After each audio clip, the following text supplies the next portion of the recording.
Hello guys.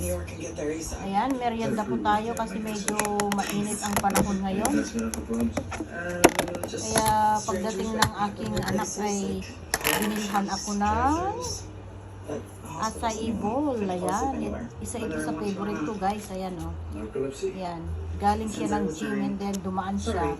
Binilhan ako. Kasi sabi ko sa kanya na, sabi niya ako ng yung masarap na sabi ko favorite ko yun. Pagdating niya, ito na siya. Kaya ito na guys. Sarap. Yan guys. Acai bowl daw. But I get to travel and I'm playing prutas. May banana. May blueberry. Ayan, may parang may ano yan, pinipig. Ayan, acai bowl daw.